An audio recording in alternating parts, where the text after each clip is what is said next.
है। माननीय प्रधानमंत्री जी का हम लोग स्वागत अभिनंदन करते हैं। भारतीय जनता पार्टी के मुख्यालय में आ चुके हैं। गरीब है, शोषित है, वंचित है, किसान है, वह माननीय प्रधानमंत्री जी को अपने मसीहा के रूप में देखता है। उनका लगातार उत्थान करने का काम कर रहे हैं और इसी के बदौलत जनता का पूरा समर्थन रहा है और भारतीय जनता पार्टी को ऐतिहासिक विजय हासिल हुई है।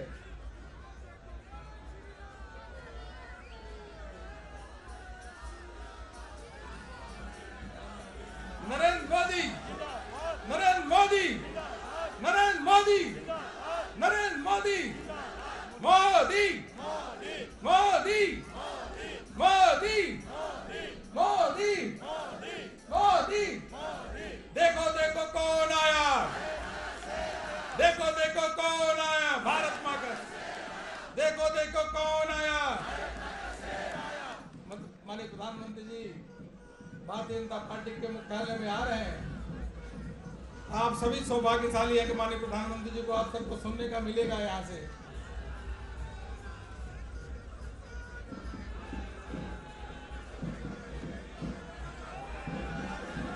भारत माता की, भारत माता की, वंदे वंदे वंदे।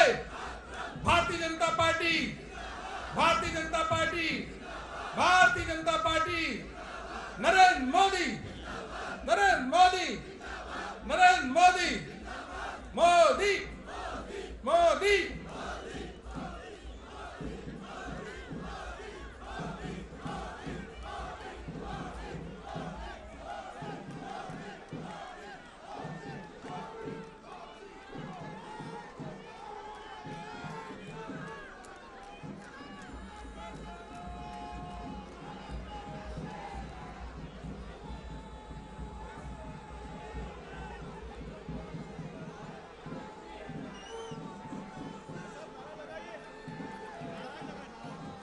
भारत माता की, दोनों मुट्ठी। भारत माता की, भारत माता की, नरेंद्र मोदी, नरेंद्र मोदी, नरेंद्र मोदी, मोदी, मोदी, मोदी, मोदी, मोदी। माननीय प्रधानमंत्री जी अभी मोदी, मोदी, मोदी, नरेंद्र मोदी, नरेंद्र मोदी। माननीय प्रधानमंत्री जी अब दिखेंगे तो तालियों के द्वारा आप सभी उनका स्वागत करें, अभिनंदन करें भारतीय जनता पार्टी के मुख्यालय में। देखो देखो कौन आया, देखो देखो कौन आया, देखो देखो कौन आया।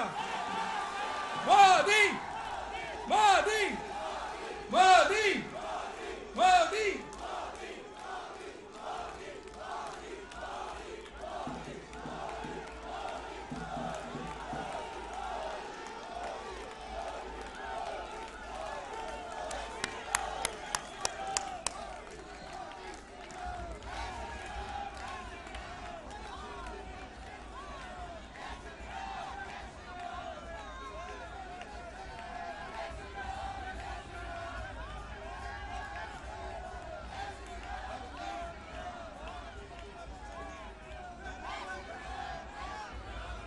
नरेंद्र मोदी, नरेंद्र मोदी, नरेंद्र मोदी, मोदी, मोदी, मोदी, मोदी, मोदी, नरेंद्र मोदी, नरेंद्र मोदी। तालियों के गड़गड़ाहट के साथ माननीय प्रधानमंत्री जी का स्वागत अभिनंदन, ढेर सारे स्वागत अभिनंदन माननीय प्रधानमंत्री जी का करे। गरीब, किसान, महिला, इन सभी वर्गों का उत्थान करने वाले जो आज माननीय प्रधानमंत्री जी को मसीहा के रूप में देखते हैं, ऐसे माननीय प्रधानमंत्री जी का स्वागत अभिनंदन करते हैं। अब मैं निवेदन करूंगा,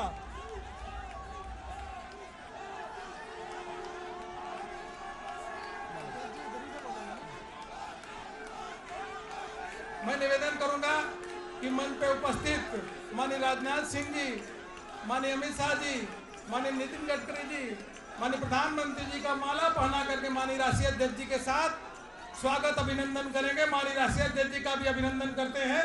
माननीय प्रधानमंत्री जी का राष्ट्रीय अध्यक्ष जी और सभी पूर्व राष्ट्रीय अध्यक्ष जी स्वागत और अभिनंदन कर रहे हैं।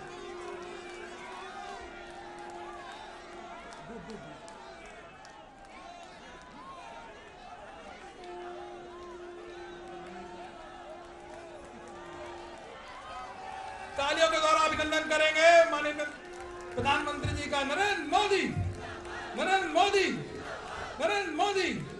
भारत माता की, भारतीय जनता पार्टी, भारतीय जनता पार्टी।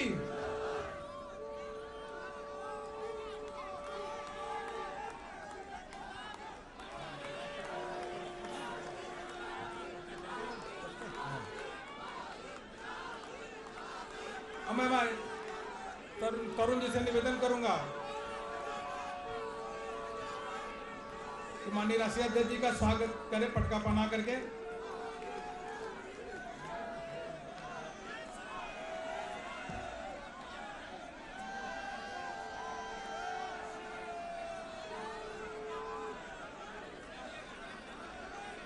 माननीय रक्षा मंत्री जी, माननीय गृह मंत्री जी का हम लोग स्वागत अभिनंदन कर चुके हैं। अब मैं सीधे पार्टी के राष्ट्रीय अध्यक्ष आदरणीय जेपी नड्डा जी से निवेदन करूंगा कि आकर के कार्यकर्ताओं को संबोधित करें। माननीय राष्ट्रीय अध्यक्ष जी।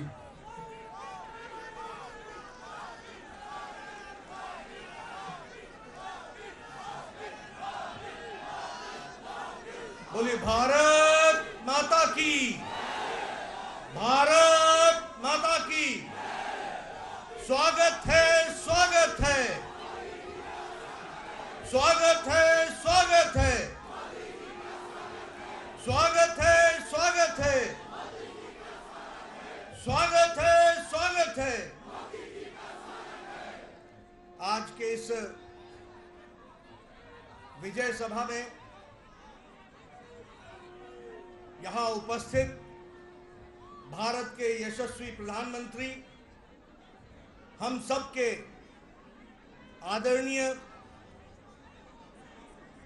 श्री नरेंद्र मोदी जी, हमारे भारत के रक्षा मंत्री श्री राजनाथ सिंह जी, भारत के गृह मंत्री श्री अमित शाह जी और भारत सरकार में मंत्री पूर्व अध्यक्ष सम्माननीय नितिन गडकरी जी और यहां उपस्थित इस विजय मनाने के लिए एकत्र आए इतनी बड़ी संख्या में हमारे भारतीय जनता पार्टी के कार्यकर्ता बंधु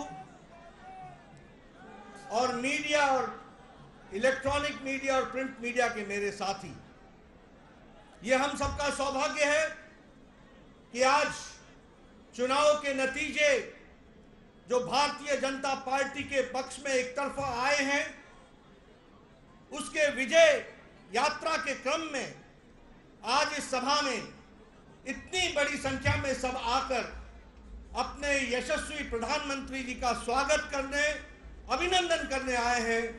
आप सबकी ओर से और करोड़ों भारतीय जनता पार्टी के कार्यकर्ताओं की ओर से मैं भारत के यशस्वी प्रधानमंत्री आदरणीय नरेंद्र मोदी जी का हार्दिक अभिनंदन करता हूं, स्वागत करता हूं।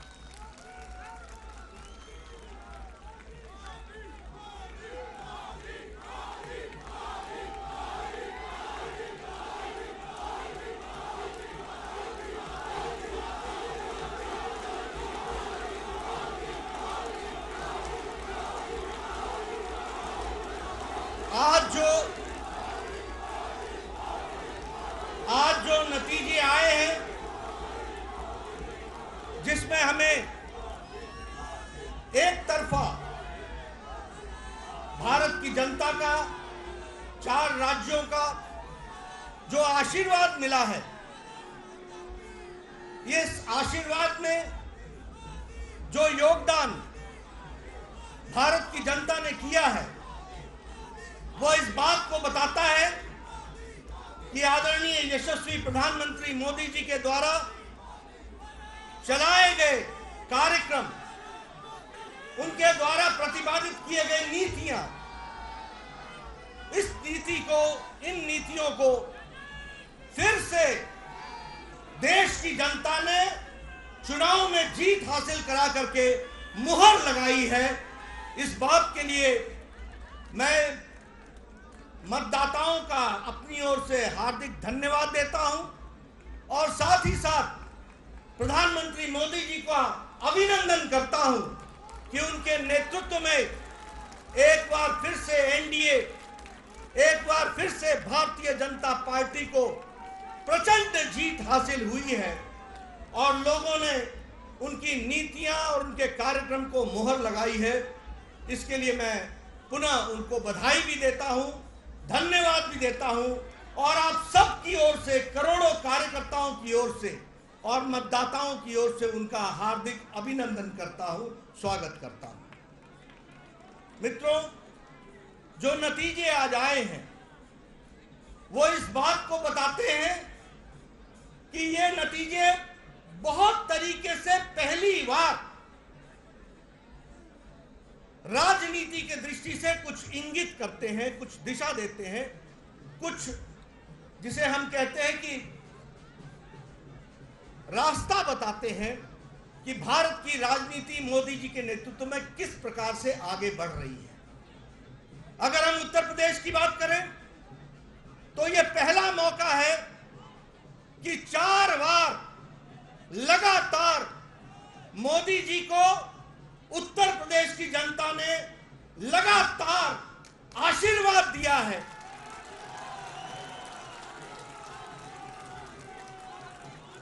2014 में प्रचंड जीत हासिल हुई थी उत्तर प्रदेश में लोकसभा में। 2017 में प्रचंड आशीर्वाद उत्तर प्रदेश की जनता ने दिया था और हमारी सरकार बनाई थी। और 2019 में फिर से लोकसभा में भारतीय जनता पार्टी को मोदी जी के नेतृत्व में आशीर्वाद मिला था और इस बार फिर से 2022 में चौथी बार लगातार भारतीय जनता पार्टी को आशीर्वाद मिल रहा है।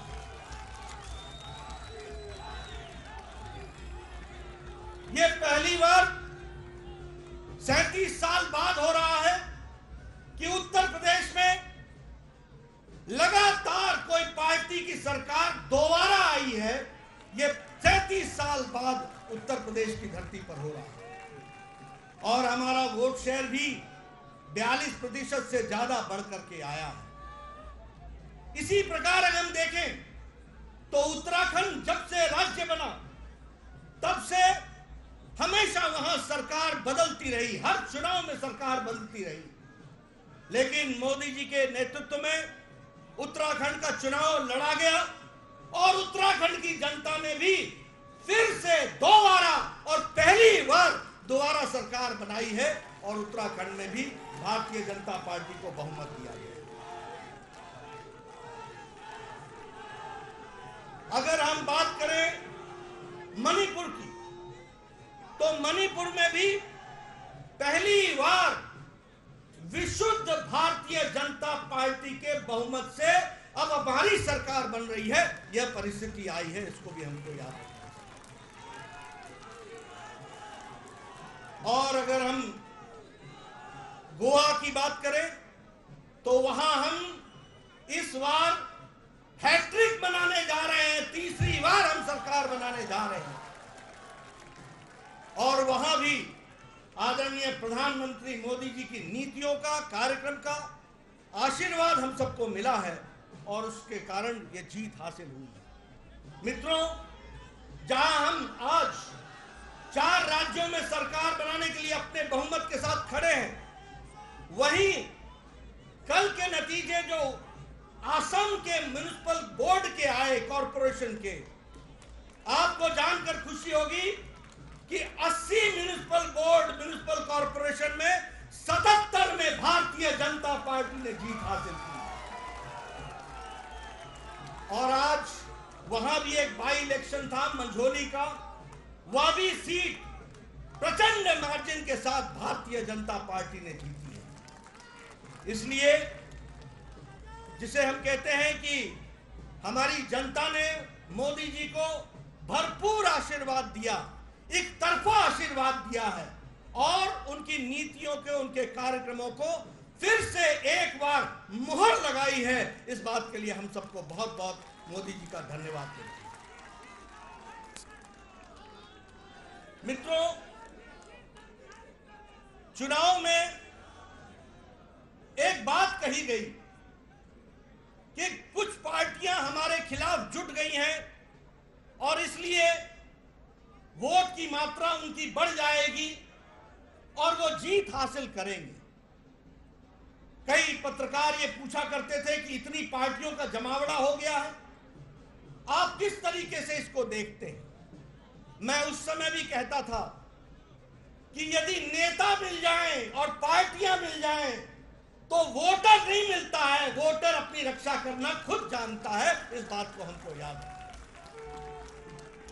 और मैंने ये भी कहा था कि चुनाव सिर्फ मैथमेटिक्स नहीं है, चुनाव सिर्फ अरिथमेटिक नहीं है, चुनाव केमिस्ट्री है। और जब मैं केमिस्ट्री बोलता हूं तो हम सबको ये याद रखना चाहिए कि भारत की जनता, गरीब जनता, वंचित जनता, पीड़ित, शोषित, दलित, हमारी महिलाएं, हमारी बहनें, हमारा युवा साथी, हमारा किसान आज अगर अपनी केमिस्ट्री जोड़ता है तो वो नरेंद्र मोदी जी के साथ जोड़ता है। इस बात को हमको याद रखना चाहिए।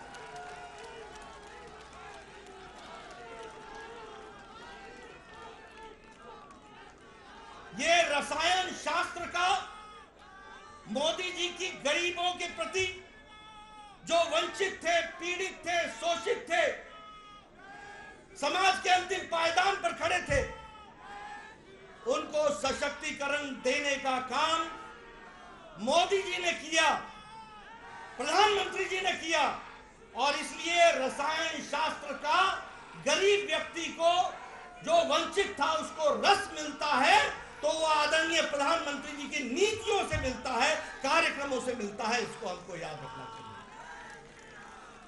मित्रों, जब हम गांव, गरीब, वंचित, पीड़ित, शोषित, दलित इनकी बात करते हैं तो हम साथ में ये भी कहते हैं कि चाहे उजाला हो, उज्ज्वला हो, सौभाग्य हो, आयुष्मान हो, प्रधानमंत्री गरीब कल्याण अन्न योजना हो, प्रधानमंत्री किसान सम्मान निधि हो, ये सारे के सारे कार्यक्रम साधारण व्यक्ति का सशक्तिकरण करते हैं। और वो साधारण व्यक्ति जब चुनाव आता है तो अपना कीमती मत को संभाल कर रखता है और मोदी जी के नाम पर वो कमल के निशान पर बटन दबाता है।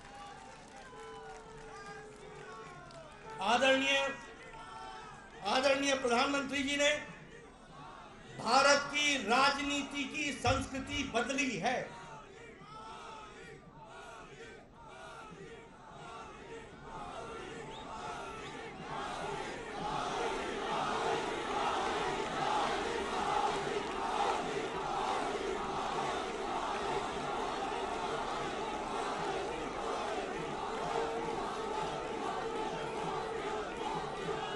आदरणीय प्रधानमंत्री जी ने भारत की राजनीति की संस्कृति बदली है। लंबे समय तक एक राजनीति चल रही थी, वह राजनीति थी भाई भतीजावाद, भ्रष्टाचार, सांप्रदायिकता, जातिवाद, परिवारवाद, क्षेत्रवाद। इनकी राजनीति लंबे समय से चल रही थी। लेकिन आदरणीय प्रधानमंत्री जी ने भारत की राजनीति बदल दी, उसकी संस्कृति बदल दी। अब रिपोर्ट कार्ड की राजनीति है। काम करोगे, जनता के बीच में जाओगे और जनता का आशीर्वाद लोगे।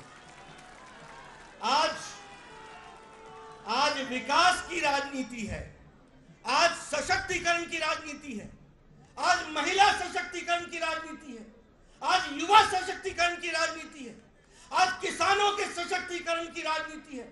आज जो व्यक्ति समाज के अंतिम पायदान पर खड़ा था, जिसको कोई पूछता नहीं था, वोट का आधार मानता था, वोट बैंक पॉलिटिक्स करता था, उसको मुख्य धारा में लाने का काम और सशक्तिकरण का काम किया है तो आदरणीय प्रधानमंत्री जी ने किया है, उनकी नीतियों ने किया है। मित्रों, जब मैं उत्तर प्रदेश की बात करता हूं तो हम जानते हैं 5 साल पहले वहां भय का वातावरण था, भ्रष्टाचार था, माफिया राज था, गुंडागर्दी थी, आतंकवादी दंडनाते थे, उनको नेताओं का संरक्षण मिलता था।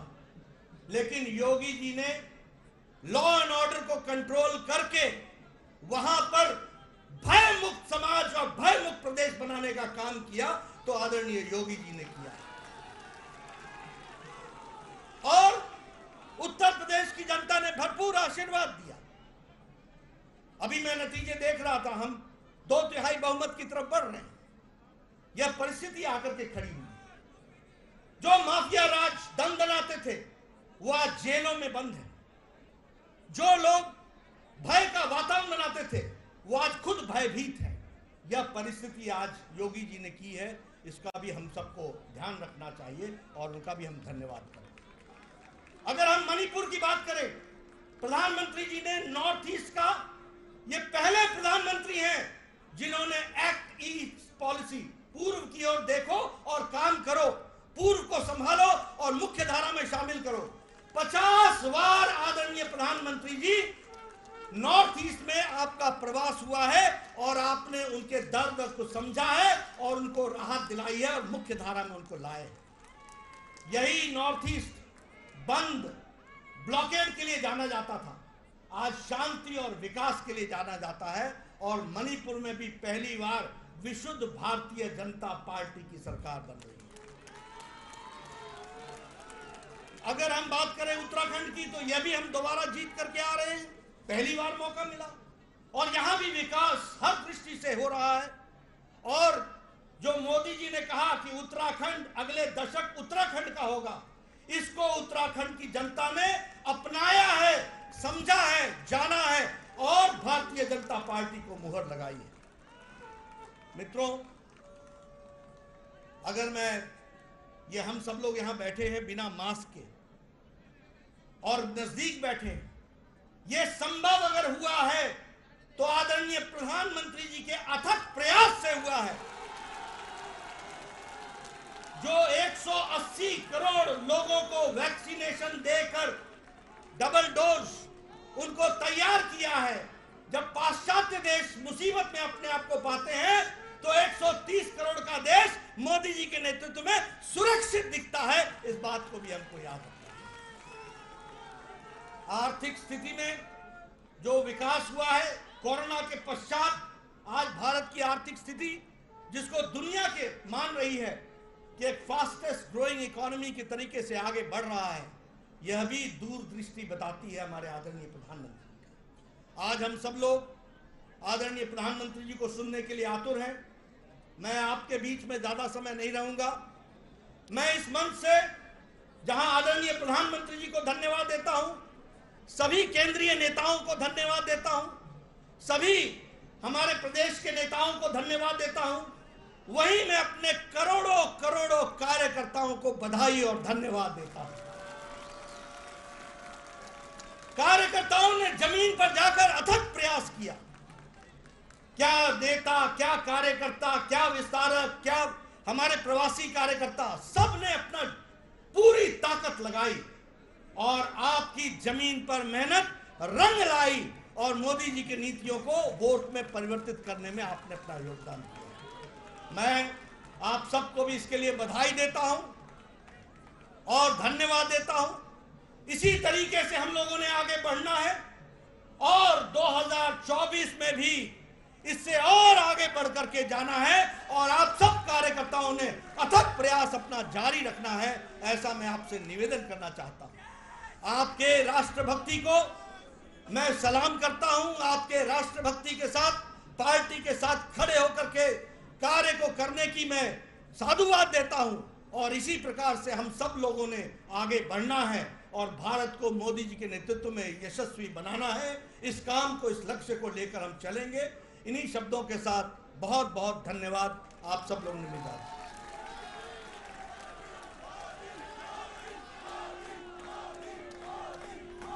गरीब, शोषित, वंचित के लगातार उत्थान करने वाले उनके मसीहा के रूप में माननीय प्रधानमंत्री जी विश्व के सबसे लोकप्रिय नेता हैं। मैं माननीय प्रधानमंत्री जी से निवेदन करता हूं यहाँ पे बैठे हुए कार्यकर्ताओं, करोड़ों कार्यकर्ताओं को संबोधित करें। माननीय प्रधानमंत्री।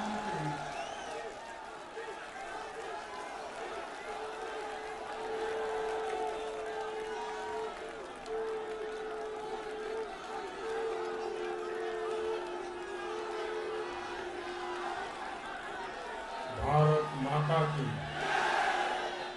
भारत माता की, भारत माता की। आज उत्साह का दिन है, उत्सव का दिन है। ये उत्सव भारत के लोकतंत्र के लिए है। मैं इन चुनावों में हिस्सा लेने वाले सभी मतदाताओं को बहुत बहुत बधाई देता हूं। उनके निर्णय के लिए मतदाताओं का आभार व्यक्त करता हूं। विशेष रूप से हमारी माताओं बहनों ने, हमारे युवाओं ने जिस प्रकार भारतीय जनता पार्टी को भरपूर समर्थन दिया है, वो अपने आप में बहुत बड़ा संदेश है। मुझे इस बात का भी संतोष है कि फर्स्ट टाइम वोटर्स ने बढ़ चढ़कर मतदान में हिस्सा लिया और भाजपा की जीत पक्की की।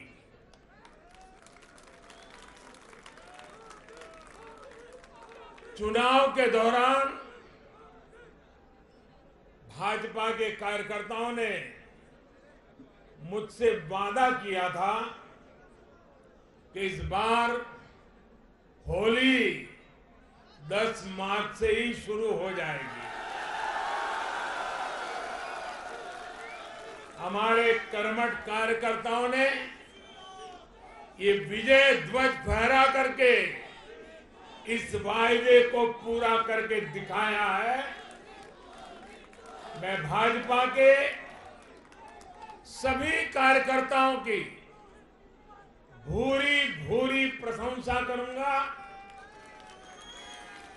जिन्होंने दिन रात देखे बिना इन चुनावों में कड़ी मेहनत की। हमारे कार्यकर्ता जनता जनार्दन का दिल जीतने में, जनता जनार्दन का विश्वास जीतने में सफल रहे और पूरे पार्टी का नेतृत्व जिन्होंने किया, कार्यकर्ताओं ने को जिन्होंने लगातार मार्गदर्शन किया, ऐसे हमारे राष्ट्रीय अध्यक्ष श्रीमान जगत प्रकाश नड्डा जी को भी मैं बहुत बहुत अभिनंदन करता हूं, बहुत बहुत बधाई देता हूं।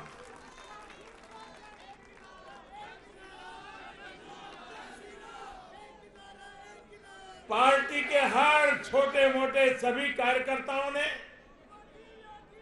उनके अथक परिश्रम से आज एनडीए के लिए जीत का चौका लगाया है।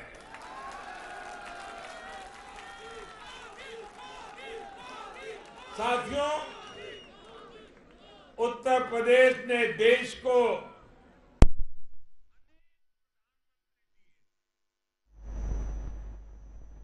लेकिन 5 साल का कार्यकाल पूरा करने वाले किसी मुख्यमंत्री के दोबारा चुने जाने का ये पहला उदाहरण है।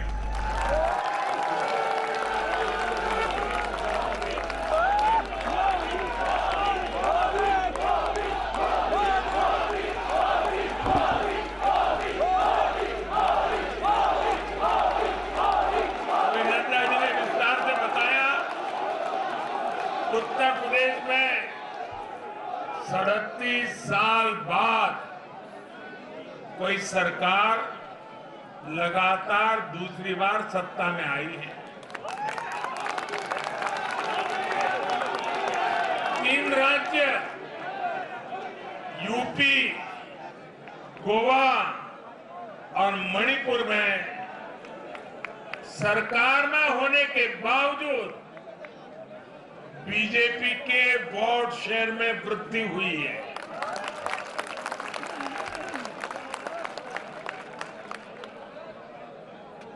गोवा में सारे एग्जिट पोल गलत निकल गए और वहां की जनता ने तीसरी बार सेवा करने का मौका दिया है। 10 साल तक सत्ता में रहने के बाद भी राज्य में बीजेपी की सीटों की संख्या बढ़ी है। उत्तराखंड में भी भाजपा ने नया इतिहास रचा है। राज्य में पहली बार कोई पार्टी लगातार दूसरी बार सत्ता में आई है। यानी सीमा से सटा एक पहाड़ी राज्य, एक समुद्र तटीय राज्य और एक मां गंगा का विशेष आशीर्वाद प्राप्त एक राज्य और पूर्वोत्तर सीमा पर एक राज्य, भाजपा को चारों दिशाओं से आशीर्वाद मिला।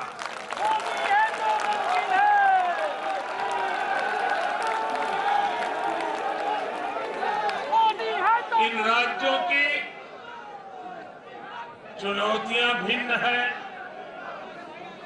सबकी विकास की यात्रा का मार्ग भिन्न है, लेकिन सबको जो बात एक सूत्र में पिरो रही है वो है भाजपा पर विश्वास। भाजपा की नीति, भाजपा की नीयत और भाजपा के निर्णयों पर अपार विश्वास। साथियों, ये चुनाव नतीजे भाजपा की pro poor, pro active governance पर एक प्रकार से बड़ी मजबूत मोहर लगाते हैं। पहले जनता अपने ही हक के लिए सरकार के दरवाजे खटखटाकर थक जाती थी।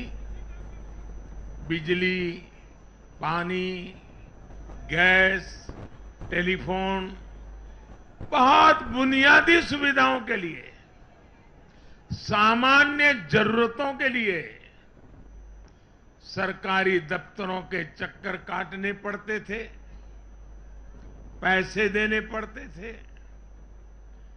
कुछ साधन संपन्न लोगों तक सुविधा पहुंचने के रास्ते अलग थे, पहुंच जाती थी। देश में गरीबों के नाम पर घोषणाएं बहुत हुई, योजनाएं भी बहुत बनी, लेकिन उस योजनाओं का जो हकदार था,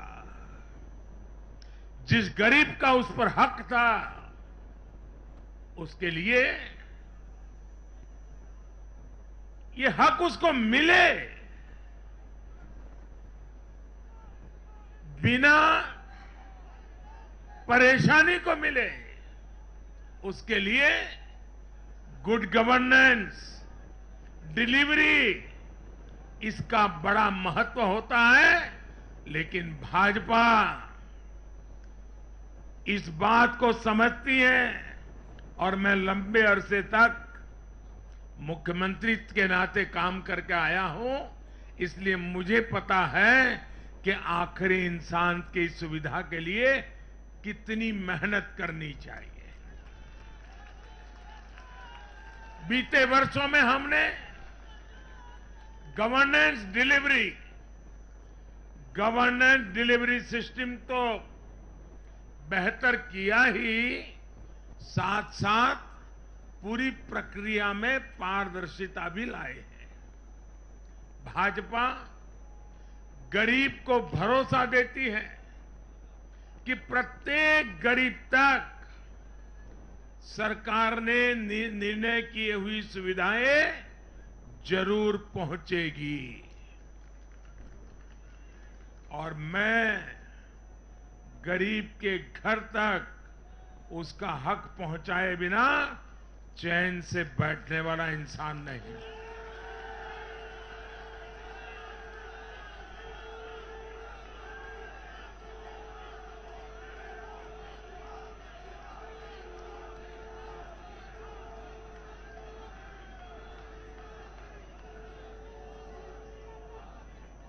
दो दशक से भी ज्यादा समय तक हेड ऑफ द गवर्नमेंट के रूप में सेवा करने का मुझे सौभाग्य मिला है।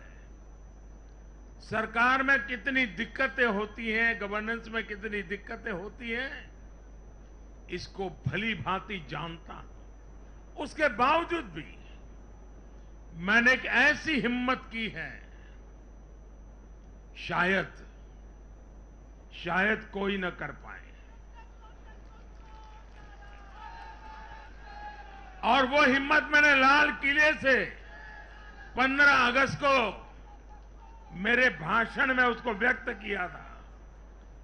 मैंने कहा था कि अब भाजपा को जहां जहां सेवा करने का मौका मिलेगा, हम हर योजना के जो हकदार हैं उनके लिए 100% सैचुरेशन, यानी काम को 100% पूरा करना, हर गरीब तक हर सरकारी योजना का लाभ पहुंचाना, ये 100% की कल्पना करना 2 दशक से ज्यादा समय सरकार का काम करने के बाद मैं कहता हूं, ये बहुत बड़ी हिम्मत की है मैंने।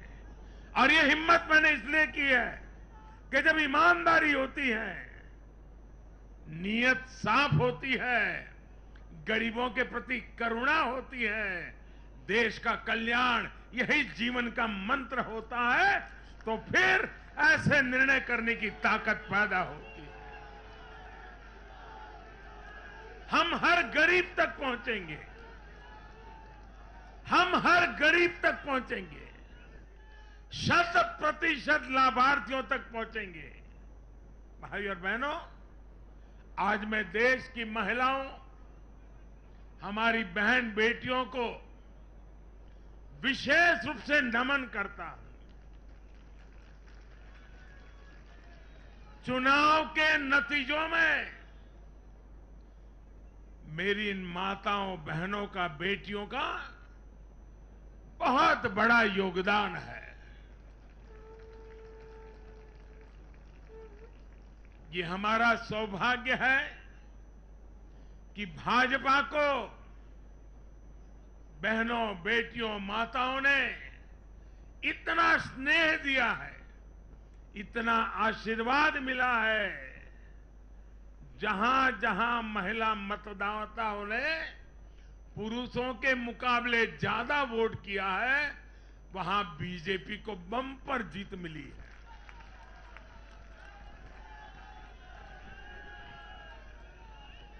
एक प्रकार से हमारी माताएं, बहनें, हमारी बेटियां, हमारी ये स्त्री शक्ति भाजपा की जीत की सारथी बनी है।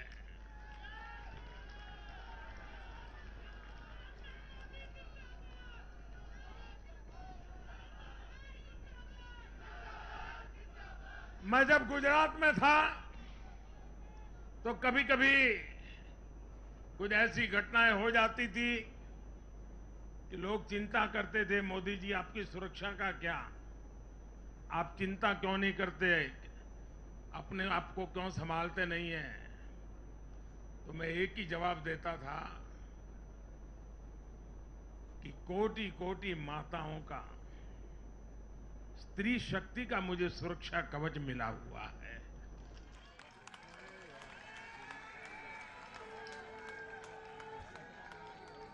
साथियों, भारत की माताएं, बहन, बेटियां निरंतर भाजपा पर विश्वास कर रही है। उनको पहली बार विश्वास मिला है कि सरकार उनकी छोटी से छोटी जरूरतों को भी ध्यान में रखती है। साथियों, इन चुनावों के नतीजों ने एक बात और साफ कर दी है कि यूपी की जनता को, और मैं सभी ज्ञानियों को कहता हूं कि देश की भलाई के लिए अब पुरानी घिसी पिटी रिकॉर्ड छोड़ के जरा नए सिरे से सोचना शुरू कीजिए।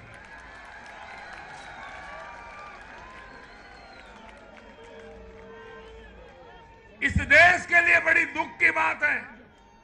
मैं स्वयं बहुत दुख अनुभव करता था जब ये ज्ञानी लोग यूपी की जनता को सिर्फ और सिर्फ जातिवाद के तराजू से तोलते थे, जातिवाद की दृष्टि से देखते थे। मैं समझता हूं कि उत्तर प्रदेश के नागरिकों को जातिवाद की बाड़ाबंदी में बांध करके वे उन जातियों का अपमान करते थे, उन नागरिकों का अपमान करते थे, पूरे उत्तर प्रदेश का अपमान करते थे।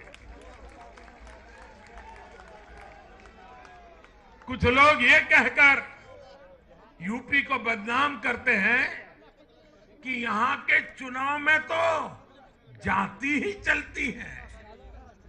लेकिन भाइयों बहनों, उत्तर प्रदेश के लोगों ने दिखा दिया है। 2014 के चुनाव नतीजे देखें, 2017, 2019 के नतीजे देखें, और अब फिर 22 में भी देख रहे हैं। हर बार यूपी के लोगों ने सिर्फ और सिर्फ विकासवाद की राजनीति को ही चुना है। यूपी के लोगों ने इन लोगों को यह सबक दिया है और यह सबक उनको सीखना होगा। यूपी के गरीब से गरीब व्यक्ति ने, यूपी में गांव में रहने वाला व्यक्ति हो, पढ़ा लिखा हो या अनपढ़ हो, यूपी के हर मतदाता ने, हर नागरिक ने एक सबक दिया है कि जाति की गरिमा, जाति का मान देश को जोड़ने के लिए होना चाहिए, देश को तोड़ने के लिए नहीं होना चाहिए। और ये करके दिखाया है, 4 चुनावों में करके दिखाया है। वैसे आज मैं ये भी कहूंगा कि 2019 के चुनाव नतीजों के बाद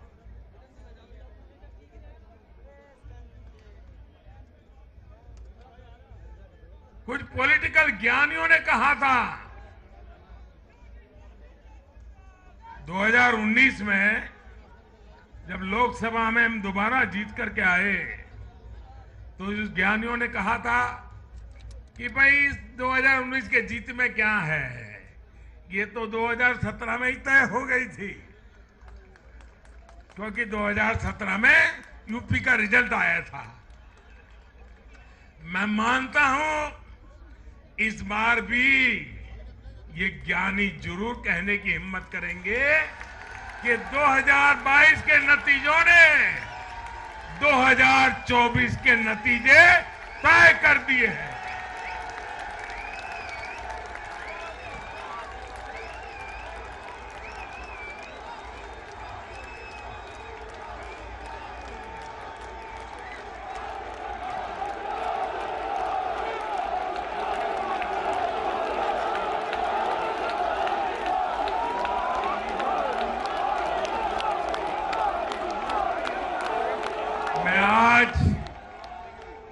पंजाब के भाजपा कार्यकर्ताओं की भी विशेष प्रशंसा करूंगा।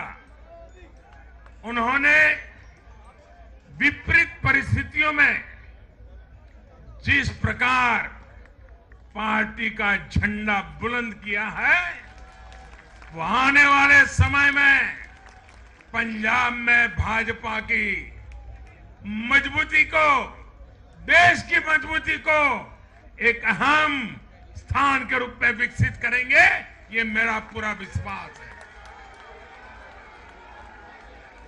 पंजाब में भाजपा एक शक्ति के रूप में उभरनी है, ये मैं अपनी आंखों के सामने देख रहा हूं दोस्तों। सीमावर्ती राज्य होने के नाते पंजाब को अलगाववादी राजनीति से सतर्क रखना भाजपा का कार्यकर्ता जान की बाजी लगा करके भी इस काम को करता रहेगा। आने वाले 5 सालों में भाजपा का हर कार्यकर्ता वहां इस दायित्व को जोर शोर से निभाने वाला है। ये विश्वास मैं पंजाब की जनता को आज देना चाहता हूं। साथियों, ये चुनाव ऐसे समय में हुए हैं जब दुनिया 100 साल के सबसे बड़े कोरोना जैसी महामारी के संकट से लड़ रही है। पूरी मानव जात, पूरा विश्व 100 साल में ऐसी बीमारी नहीं देखी, ऐसी मुसीबत से लड़ना नहीं पड़ा है। ये जैसे कुछ कम था तो युद्ध ने भी विश्व की चिंताएं बढ़ाई है। इन परिस्थितियों में दुनिया भर की सप्लाई चेन छिन्न भिन्न हो गई है। 2 साल से सप्लाई चेन पर बहुत ही विपरीत प्रभाव हुआ और युद्ध ने उसमें और जोर दिया। इन चुनौतियों से निपटने के लिए भारत ने जो कदम उठाए, आर्थिक स्तर पर जो फैसले लिए, गरीब कल्याण के जो फैसले लिए, उन सभी ने भारत को संभल कर आगे बढ़ने में बहुत मदद की। भारत बच पाया है क्योंकि हमारी नीतियां जमीन से जुड़ी रही। हमारी नीतियां जमीन से जुड़ी रही और हमारे प्रयास निष्ठा और नियत की पटरी पर अविरत आगे बढ़ते रहे। जहां जहां डबल इंजन की सरकार रही, वहां पर जनता के हितों की डबल सुरक्षा हुई और विकास के कार्यों की गति भी तेज हुई। इस समय जो युद्ध चल रहा है, उसका प्रभाव प्रत्यक्ष और परोक्ष रूप से दुनिया के हर देश पर पड़ रहा है। भारत शांति के पक्ष में है, बातचीत से हर समस्या को सुलझाने के पक्ष में है। लेकिन जो देश सीधे जंग लड़ रहे हैं, भारत का उनसे आर्थिक दृष्टि से, सुरक्षा की दृष्टि से, शिक्षा की दृष्टि से, राजनीतिक दृष्टि से नाता है। भारत की बहुत सारी जरूरतें इन देशों से जुड़ी हुई है। भारत बाहर से जो कच्चा तेल मंगाता है, पाम ऑयल मंगाता है, सनफ्लावर ऑयल मंगाता है, उसकी कीमत भी अंतर्राष्ट्रीय बाजार में बहुत तेजी से बढ़ रही है। कोयला हो, गैस हो, फर्टिलाइजर हो, सभी की कीमतों में पूरी दुनिया में कल्पना बाहर का उछाल आ रहा है। युद्ध के कारण पूरी दुनिया में महंगाई बढ़ रही है। विकासशील देशों को विशेष रूप से कठिनाई का सामना करना पड़ रहा है। साथियों, इस वैश्विक संदर्भ में इन कठिनाइयों के बीच इस बार के बजट पर नजर डालें तो एक विश्वास पैदा होता है। देश आत्मनिर्भर भारत अभियान के मार्ग पर आगे बढ़ रहा है। इस भावना को इस बार के बजट से और ऊर्जा मिली है और मैं मानता हूं कि दुनिया भर में बने निर्माण हुए इस विपरीत वातावरण में, उथल पुथल से भरे माहौल में, अनिश्चितता से भरे माहौल में भारत की जनता ने, विशेष करके उत्तर प्रदेश जैसे राज्यों ने अपनी दूरदृष्टि का परिचय दिया है। भारत के मतदाताओं ने जिस तरह इन चुनावों में स्थिर सरकारों के लिए वोट दिया, वो इस बात का प्रतिबिंब है कि लोकतंत्र भारतीयों की रगों में है।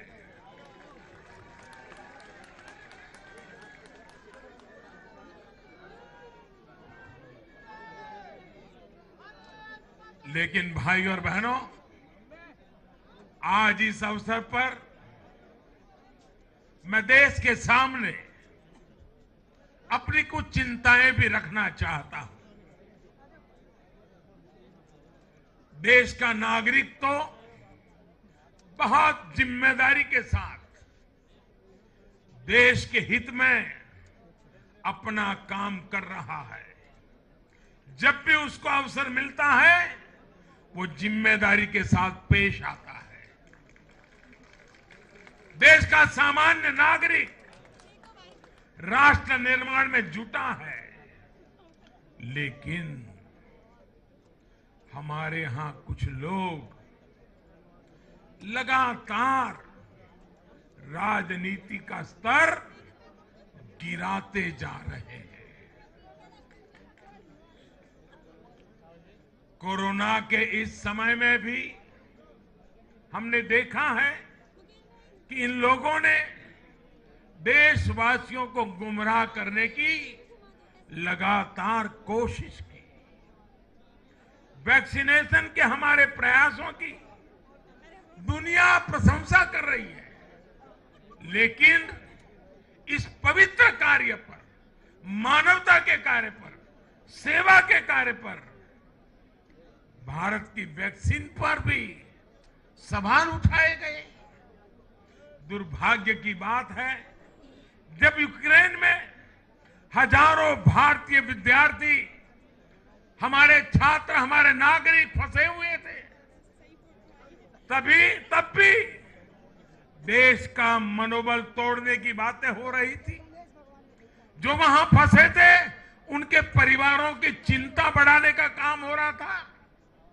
ये लोग उन बच्चों में असुरक्षा की भावना बढ़ा रहे थे, यहां उनके परिवार वालों की चिंता बढ़ा रहे थे। इतना ही नहीं, इन लोगों ने ऑपरेशन गंगा को भी प्रदेशवाद की बेड़ियों में बांधने की कोशिश की।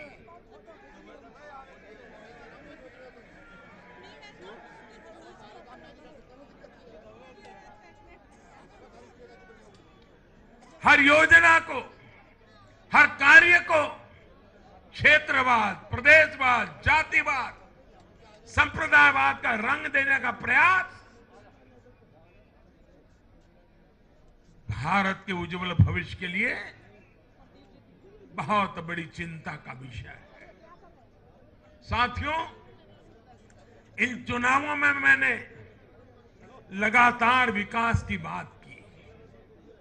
गरीबों को घर, गरीबों को राशन, वैक्सीन, आधुनिक इंफ्रास्ट्रक्चर, हर विषय पर भाजपा का विजन लोगों के सामने रखा। इसके साथ ही जिस एक बात पर मैंने सबसे ज्यादा चिंता जताई थी वो थी गौर परिवारवाद। मैंने राज्यों के लोगों को बताया कि कैसे मैं किसी परिवार के खिलाफ नहीं हूं, न ही मेरे किसी की व्यक्तिगत दुश्मनी है। मैं लोकतंत्र की चिंता करता हूं और मैं सभी ज्ञानियों को कहता हूं, जरा लोकतंत्र के तराजू पर इन चीजों को तोल के देखो।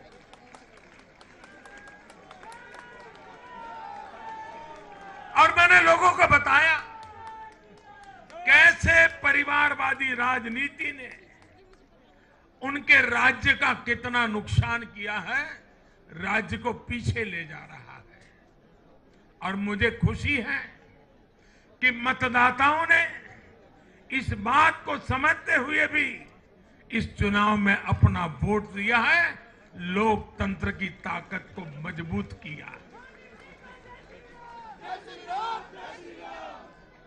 साथियों, ये लगातार बहस बहुत जरूरी है। भारत जैसे लोकतंत्र में और देश को जिस ऊंचाई पर ले जाना है उसको ध्यान में रखते हुए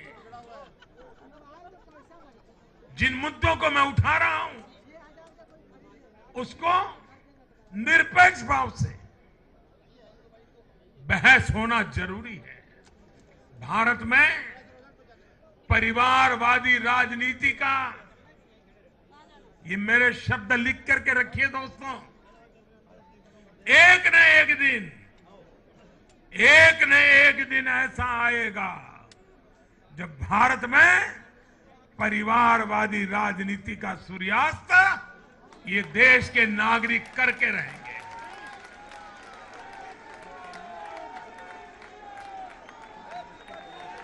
इस चुनाव में देश के मतदाताओं ने अपनी सूझबूझ का परिचय दिखाते हुए ये क्या होने वाला है इसका इशारा कर दिया है। साथियों, आज एक और विषय में देश के लोगों के सामने रखना चाहता हूं। ये विषय है भ्रष्टाचार के खिलाफ कार्रवाई को रोकने की साजिश। आप मुझे बताइए साथियों, क्या भ्रष्टाचार के खिलाफ कार्रवाई होनी चाहिए कि नहीं होनी चाहिए? भ्रष्टाचार करने वालों पर कड़ी कार्रवाई होनी चाहिए कि नहीं होनी चाहिए? ये भ्रष्टाचार रूपी दिमाग देश में से नष्ट होनी चाहिए कि नहीं होनी चाहिए? साथियों, हमारे देश में भ्रष्टाचार के खिलाफ लोगों में, भ्रष्टाचारियों के खिलाफ, ऐसे लोगों के प्रति एक भयंकर नफरत का भाव रहता है।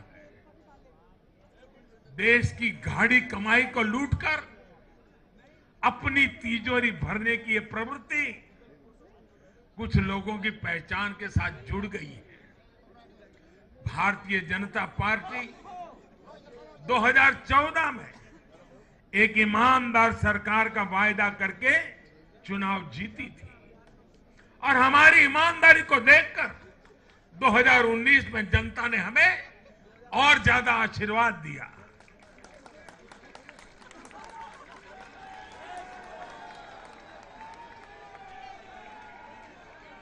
और देश हमसे अपेक्षा करता है कि मोदी जी, आपकी सरकार सिर्फ प्रामाणिक रहे इतना इनफ नहीं है। आप ही हैं, आप ही की सरकार है जो भ्रष्टाचारियों को सजा कर सकती है, उन पर कठोर से कठोर कार्रवाई कर सकते हैं। मुझे बताइए, जनता की इस अपेक्षा को मुझे पूरा करना चाहिए कि नहीं करना चाहिए? जनता की आशा आकांक्षा के लिए सरकार ने जिम्मेवार व्यवहार करना चाहिए कि नहीं करना चाहिए? लेकिन आज हम देख रहे हैं जो निष्पक्ष संस्थाएं, जो पूरी तरह इंडिपेंडेंट है, वे अगर भ्रष्टाचार के खिलाफ कार्रवाई करते हैं तो ये लोग और उनका पूरा इकोसिस्टम अब भ्रष्टाचारियों की रक्षा करने के लिए उन संस्थाओं को बदनाम करने के लिए मैदान में आ गए हैं।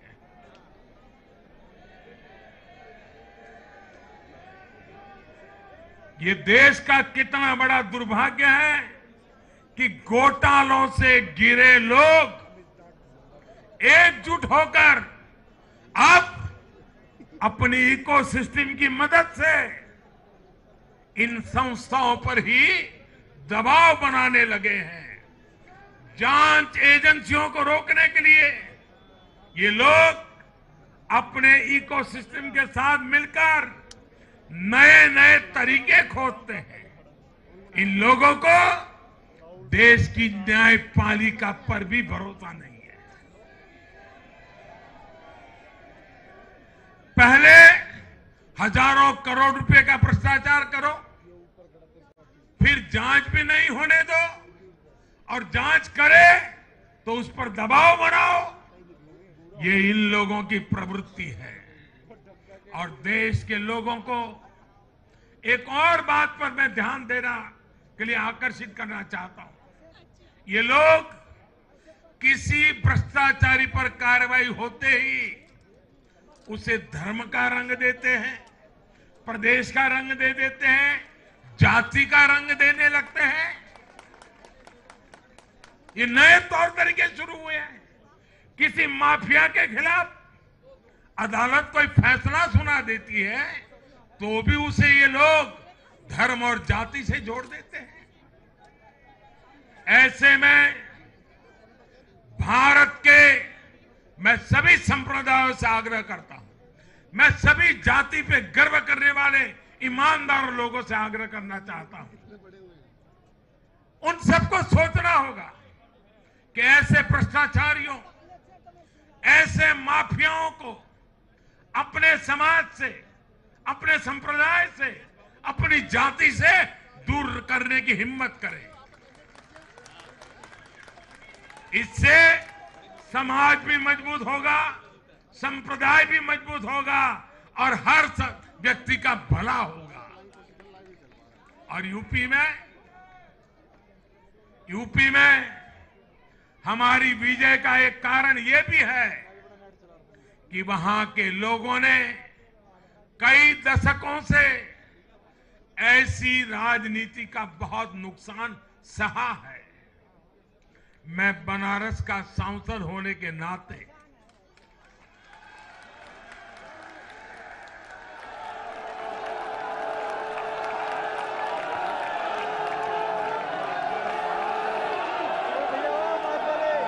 यूपी के लोगों के प्यार और आशीर्वाद ने मुझे भी यूपी वाला बना दिया।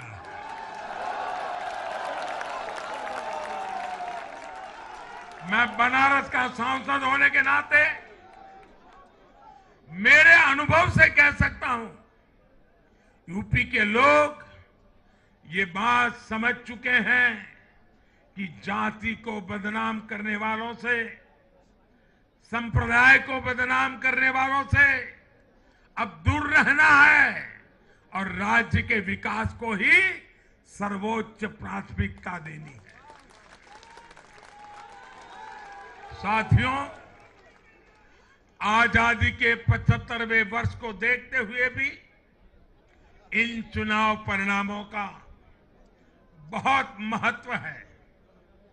भारत आजादी के अमृत काल में प्रवेश कर रहा है। ये चुनाव परिणाम आने वाले 25 वर्षों के हमारे राष्ट्रीय संकल्पों के प्रति देश के मिजाज को, देश के मूड को प्रतिबिंबित करते हैं। यहां से हम 2 पटरियों पर एक साथ तेजी से काम करने वाले हैं। एक तरफ गांव, गरीब, छोटे किसान, लघु उद्यमी, उनके कल्याण पर हमारा जोर है। वहीं दूसरी तरफ देश के संसाधनों, देश की युवा शक्ति को नए अवसर देकर हम आत्मनिर्भरता के मिशन को तेज करना चाहते हैं।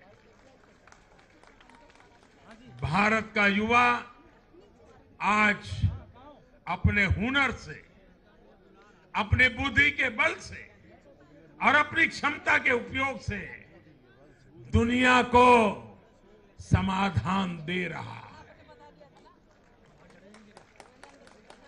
दुनिया का सबसे बड़ा और सबसे तेज टीकाकरण अभियान आज के भारत के सामर्थ्य का बड़ा उदाहरण है।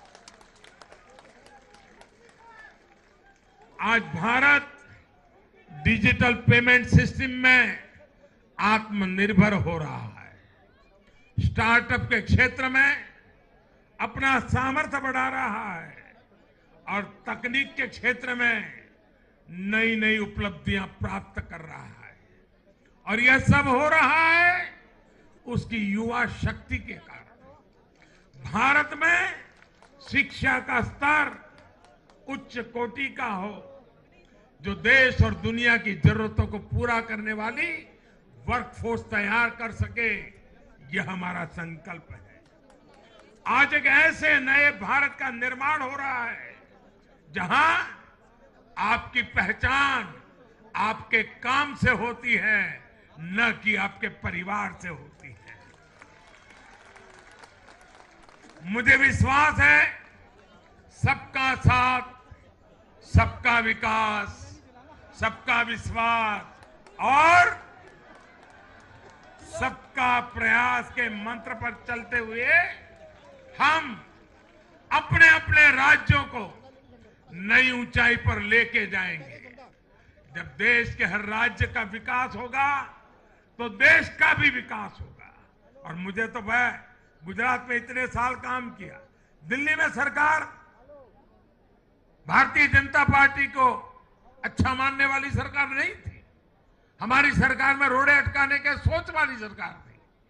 फिर भी गुजरात में हमारा मंत्र यही था, भारत के विकास के लिए गुजरात का विकास।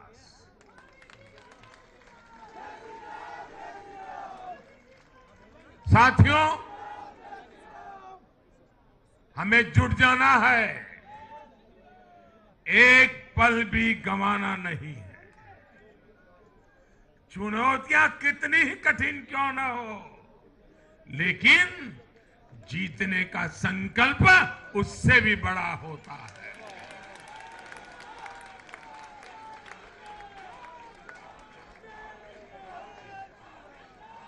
बड़े संकल्पों के साथ, बड़े सपनों के साथ ऊंची सी ऊंची ऊंचाइयों को पार करने के इरादे के साथ देश को आगे बढ़ाना है। साथियों, इतना बड़ा भव्य विजय भारत के उज्जवल भविष्य की गारंटी है। मैं एक बार फिर भारत के उज्जवल भविष्य के लिए ये जो निर्णायक मतदान किया है, इसलिए हमारे मतदाता अभिनंदन के बहुत अधिकारी हैं।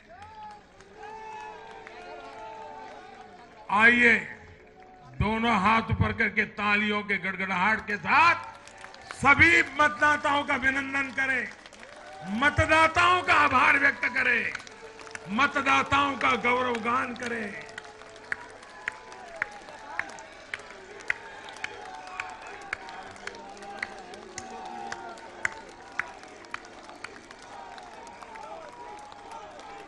भारत माता की, भारत माता की, भारत माता की। बहुत बहुत धन्यवाद।